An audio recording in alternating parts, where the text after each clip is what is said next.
Pasal 169 itu adalah inkonstitusional. Itu aja. Bertentangan dengan Undang-Undang Dasar. Udah titik. Kalau bertentangan berarti umur 40 tahun tidak boleh. Enggak boleh. Pertanyaan berikutnya, kalau 40 berapa? Jadi 39 apa batasnya?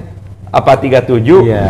Capres ini menurut saya sebaiknya Mahkamah Konstitusi mengumumkan supaya KPU juga tidak menunggu-nunggu.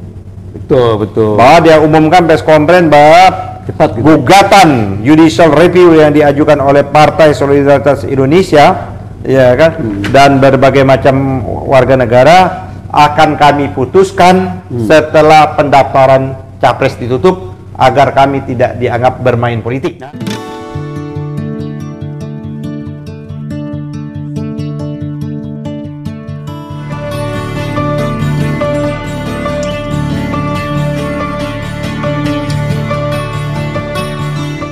Bismillahirrahmanirrahim. Assalamualaikum warahmatullahi wabarakatuh. Pemirsa Masumi TV dimanapun berada, seluruh Indonesia dari Sabang sampai Merauke, termasuk saudara-saudara kita diaspora di seluruh dunia. Kita jumpa lagi diskusi sore hari ini dengan tema yang dulu sudah pernah kita angkat, tapi ini sudah menjelang putusan MK, maka kita angkat kembali, yaitu tentang persyaratan umur calon kepala negara, yaitu presiden dalam hal ini dari usia yang minimal 40 dimohonkan oleh beberapa partai menjadi 35 tahun. Nah, kemarin kita sudah mendengar DPR untuk dimintai pendapatnya terkait dengan sidang MK ini. Nah, untuk membicarakan ini sudah hadir Bapak Ketua Umum kita Partai Masumi, yaitu Bapak Dr. Ahmad Yani SHMH, yang kebetulan juga adalah ahli hukum tata negara. Gimana nih Pak Ketum tentang 35 tahun ya permohonan daripada beberapa partai ke MK? Apakah ini kecenderungannya akan dipenuhi oleh MK atau gimana nih? Terima kasih. Bismillahirrahmanirrahim. Assalamualaikum warahmatullahi wabarakatuh, Pak Heri. Ini pernah kita bahas secara mendalam ya. Betul. Beberapa waktu yang lalu, pada waktu Partai Solidaritas Indonesia dan beberapa warga negara mengajukan gugatan terhadap pasal tentang di Undang-Undang Pemilu ya. Di Undang-Undang Nomor 7 Tahun 2017 pasal 169 tentang syarat usia atau batas minimum usia untuk calon presiden dan calon wakil presiden. Nah, di pasal ini menurut saya betul ini, dalam persyaratan untuk capres itu memang syarat yang lebih utama itu pada diri orang. Nah, bukan syarat pada partai yang mengusung. Yang terkenal dengan presidential threshold. Betul. Yang itu menjadi problem. Ya, membatasi itu ya. Ya, itu mengambil hak. Betul. Dan membuat ketidakadilan. Padahal pemilu itu mahkotanya jujur dan adil. Bagaimana kita mau menyatakan pemilu itu jujur dan adil kalau dalam praktek awal pelaksanaannya sudah tidak jujur dan sudah tidak adil? Kenapa seperti yang kita kemukakan itu kita perlu, ini penting sekali sebagai pengetahuan, karena setiap 5 tahun ada suasana yang berubah. Betul. Baik dari suasana partai politiknya maupun dari rakyat yang ingin mencoblos. 5 tahun yang lalu 2019 belum ada yang namanya Partai Gelora. Ya. Belum ada yang namanya Partai Umat dan belum ada nama Partai Masumi. Ya, seperti itu. Yang bangkit lagi kan Masumi. Yang kita sekarang, yang alhamdulillah yang saya diberikan amanah itu. Itu satu. Tapi dia tidak punya hak yang sama. Atau kalau sekarang, kalau kita kan lagi proses di Mahkamah Agung, kita lagi nunggu. Sekarang yang sudah resmi menjadi peserta pemilu itu partai baru itu satu, Partai Buruh. Partai Buruh ya. Kedua, Partai Umat. Ketiga, Partai Kedaulatan Nasional. Keempat, partai apa ya? PKN. PKN, itu Partai Kedaulatan Nasional. Partai Kedaulatan, Partai Buruh, tiga ya. 3 partai baru, termasuk yang lagi ada persoalan ini 2 partai kan, satu Partai Prima, satu Partai Masumi. Partai Masumi bermasalah yang sekarang prosesnya Tun, peradilan Tun, Kamar Tun, Partai Prima, Kamar Perdata. Karena gugatannya kan dimenangkan di Pengadilan Negeri Jakarta Pusat, yang membuat geger banget itu. Geger banget, ya kan. Terus dibanding dikalahkan. Sekarang lagi proses di Mahkamah Agung. Itu justru tidak jujur dan adil. Betul. Itu dari segi ini rakyat yang memilih kan pada pemilu 2019 belum ada anak yang belum umur 17 tahun kayak anak saya, ya kan? Anak saya belum nyoblos, hari ini dia nyoblos. Kan berarti kan dia sudah tidak pernah memberikan mandat siapapun. Kalau argumentasi seperti itu. Nah, itu menurut saya tidak logis. Tapi kalau syarat umur ini logis. Karena itu syarat subjektivitas. Nah, kalau kita syarat batas umur minimum ini memang di Undang-Undang Dasar tidak dicantumkan secara eksplisit. Artinya apa? Umur ini bukan umur ya. Umur ini itulah yang disebut open legal policy. Betul. Kalau yang presiden partai pencalonan itu close legal policy, tidak boleh dimaknai lain. Apa? Presiden harus dicalonkan oleh partai politik atau gabungan titik. Tidak ada angka yang namanya presidential threshold. Angka ini juga lah sebagian yang dikritik secara mendasar, secara fondasi oleh Rocky Gerung. Yang ada kemarin akibat presidential threshold itulah sehingga menimbulkan undang-undang omnibus law dan lain-lain sebagainya. Yang sehingga ada ucapannya Rocky, ya kan, yang lagi viral dan dipersoalkan itu kan. Kita udah bahas juga. Nah, ini di pasal ini memang di pasal 169 ini mencantumkan umur 40 tahun. Nah, memang ini bisa debatable kan. Kenapa 40 tahun? Kenapa 39? Kenapa tidak 35? Inilah memang open legal policy. Tapi saya memahami betul pembentuk undang-undang pada waktu itu masih zamannya saya juga. Ya, bahkan sebelum saya di DPR, alasan logis, alasan sosiologis maupun alasan filosofis kenapa menempatkan umur 40 tahun. Itu untuk soal kematangan dan biasanya. Kematangan, kedewasaan dan lain sebagainya. Walaupun memang ada pengecualian, ada juga orang umur 50 tahun menjadi kekanak-kanakan. Ya kan? Ada umur 20 atau 25 tahun menjadi dewasa, tapi secara umum general umur 40 tahun itu tempat kematangan orang.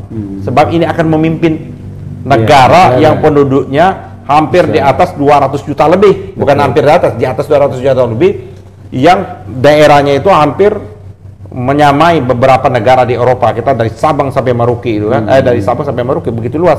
Maka dibutuhkan betul bagaimana mengelola negara ini, bagaimana manajemen pemerintahan itu. Yang dibutuhkan adalah di samping tadi urusan-urusan otak saja pikiran, tapi ada butuh yang namanya kebijaksanaan. Harus matang, wise dan lain sebagainya. Wise-nya itu yang penting. Nah, tapi udah digugat nih.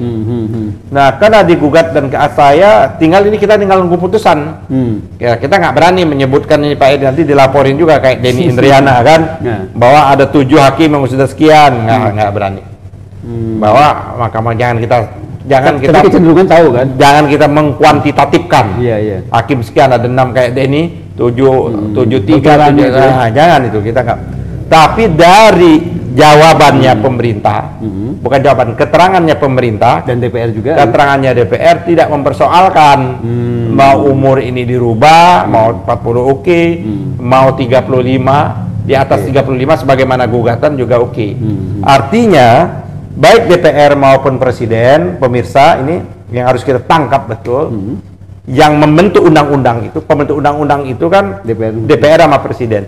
Pembentuk undang-undang tidak keberatan kalau pasal itu dibatalkan oleh Mahkamah Konstitusi. Tapi ada persoalan, Pak Eri. Apa tuh? Kalau saya ini di samping kematangan ya, tetapi secara subjektivitas menurut saya memang harus 40 tahun. Tapi selain itu, kalau memang DPR dan pemerintah, Presiden setuju untuk, kenapa harus melalui yang disebut dengan judicial review? Rubah saja melalui legislative review. Bisa ya? Kalau sangat bisa sekali. Iya kan? Keluarin aja Presiden Perpu selesai. Perpu ya. Atau legislatif langsung dirubah, kan hanya pasal itu. Karena dua-duanya setuju. Setuju, nggak ada masalah lagi kan. Betul. Masalah partisipasi rakyat yang bermakna kan udah banyak diterobos juga, banyak dilanggar kan. Ya kan, ya, mereka suka-suka lah kayak gitu kan. Kawan-kawan DPR ini, ya kan bagaimana omnibus kesehatan ya kan. Ya, kepentingan siapa di balik itu ya kan. Betul. Omnibus omnibus law kerja ya. Ciptaker ya kan seperti itu. Nah ini kenapa nggak melalui itu? Kenapa ini ada persoalan? Akan ada persoalan secara kewenangan. Kalau nanti Mahkamah Konstitusi, menurut saya Mahkamah Konstitusi itu hanya putusannya ya. Sebenarnya dia tidak boleh membentuk norma. Norma baru ya? Norma baru, karena dia tidak ada mandat oleh konstitusi, mandatori konstitusi nggak ada. Cukup Mahkamah Konstitusi menyatakan pasal, nah gitu kan? 9 itu ya. Pasal berapa tadi? Pasal 169 itu adalah inkonstitusional. Itu aja. Bertentangan dengan Undang-Undang Dasar. Udah titik. Kalau bertentangan berarti umur 40 tahun tidak boleh. Enggak. Pertanyaan berikutnya, kalau 40 berapa? Jadi 39 apa batasnya? Apa 37? Ya. Apa 38? Apa 36? Atau 35? Itu kan harus dicantumkan dalam norma. Harus jelas. Ya, norma harus jelas. Mahkamah Konstitusi bukan membentuk norma. Ini problem. Kalau nanti Mahkamah mengabulkan setuju dengan ini, maka saat presiden umur 35 tahun. Menurut saya justru putusan Mahkamah Konstitusi bertentangan dengan konstitusi. Jadi dia lagi bukan the guardian of konstitusi, dia melanggar konstitusi itu sendiri. Karena buat undang-undang jadi. Ini buat undang-undang, nggak ada kewenangan dia buat undang-undang membentuk norma ya. Oleh karena itu jangan. Jadi Mahkamah Konstitusi sudah begitu banyak persoalan, jangan tambah lagi persoalan ini. Padahal perpu kan banyak dikeluarkan juga. Oh banyak sekali perpu. Kenapa tidak lah orang bayangin aja dan didiamkan oleh MK. Habis itu kan dibatalkan karena dianggap melanggar tata cara pembentukan peraturan perundang-undangan. Undang-undang P3 ya. Iya. Karena saya hafal kalau undang-undang P3 karena saya waktu itu ada pimpinan pansusnya oleh itu tuh undang-undang P3 itu. Kalau nggak salah ya. Ya, kalau misalnya lihat di catatan-catatan itu biasanya kan Indonesia kan kayaknya cenderungnya contoh Amerika gitu kan. Amerika minded. Kalau Amerika memang umurnya 35 ya. 35 Amerika. Makanya itu apa namanya? Apa itu yang dicontoh gitu oleh Indonesia? Nah, saya takut gini, Pak ini. Maka ada dua alternatif. Menurut saya Mahkamah Konstitusi menunda putusan ini. Sebaiknya Mahkamah Konstitusi menunda putusan ini. Setelah proses pendaftaran capres dan cawapres ditutup. Betul. Karena kalau tidak, kena yang mengajukan ini PSI. Dan karena kita tahu PSI ini balihonya di mana-mana, ya kan? Baliho dan tegak lurus bersama Pak Jokowi. Sehingga kita bisa sistem arahnya cukup jelas. Jangan-jangan ini adalah jalan. Kalau orang Melayu bilang, kami ini orang Melayu, laluan.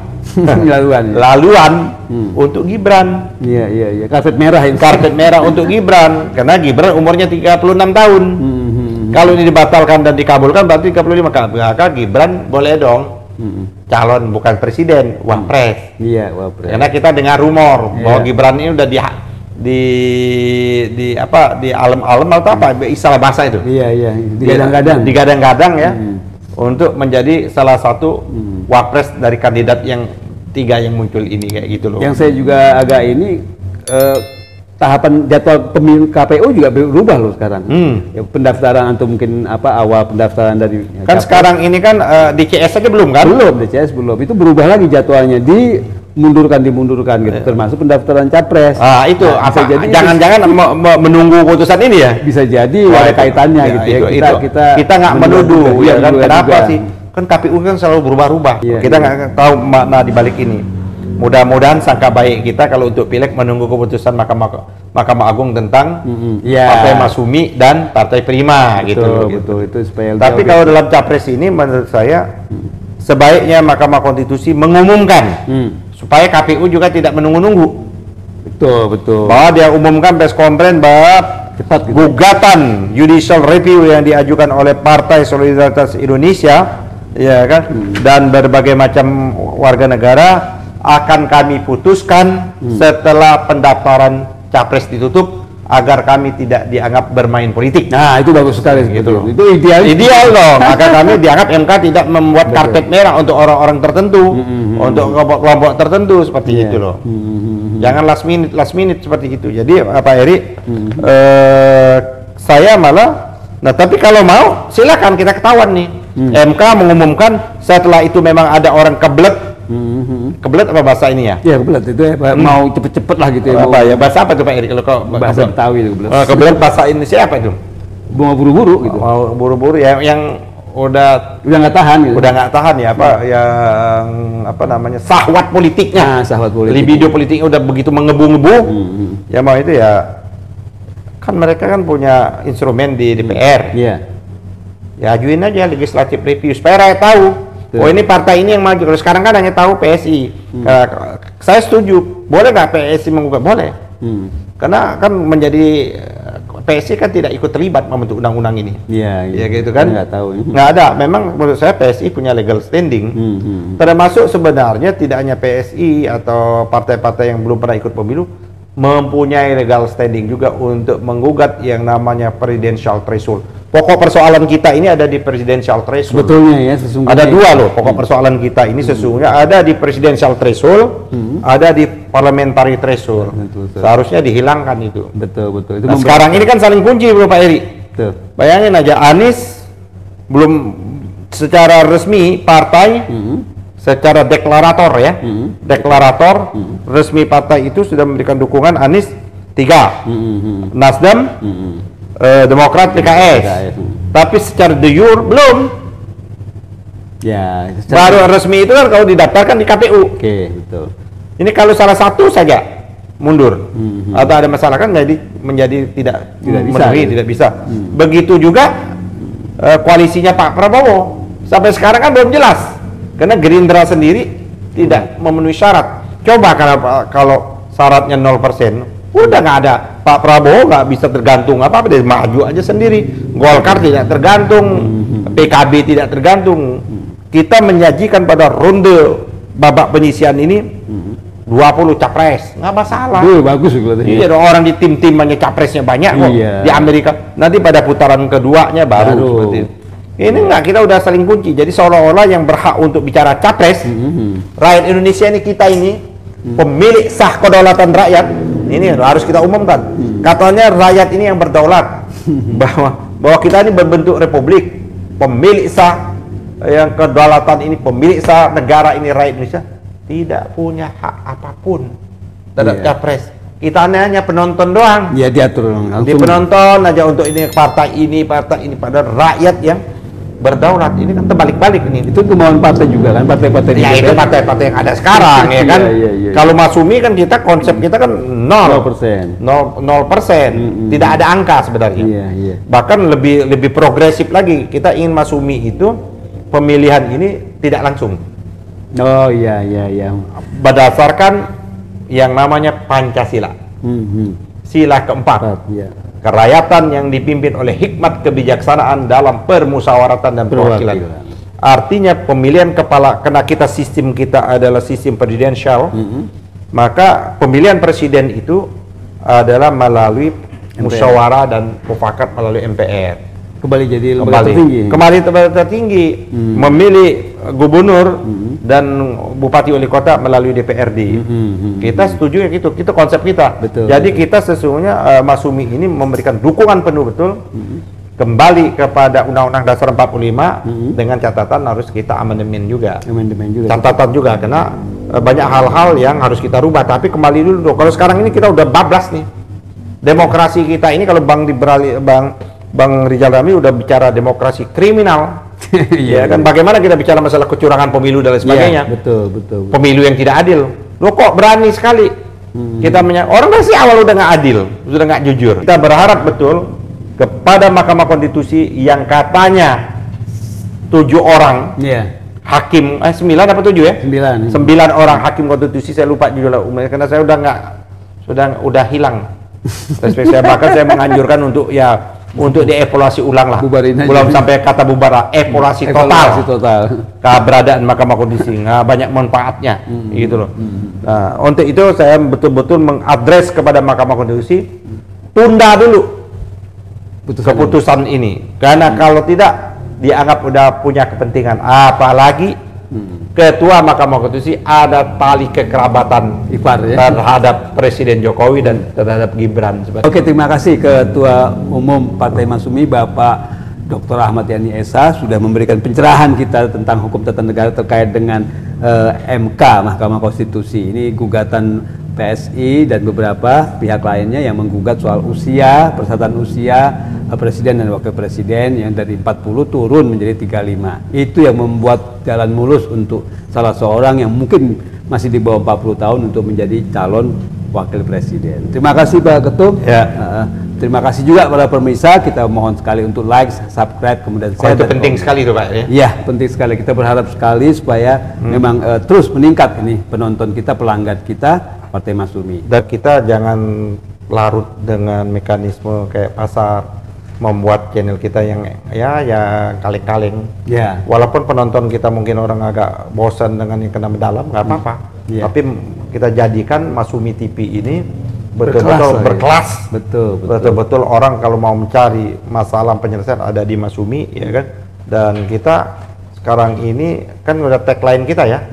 Kita betul akan mengawal pemilu ini dan mengawasi betul-betul menyuarakan pemilu yang jujur ini untuk menolak pemilu curang. Ya, kita akan menjadikan betul Masyumi ini, Partai Masyumi TV menjadi TV-nya untuk menghadirkan pemilu yang jujur adil, melawan pemilu curang. Betul.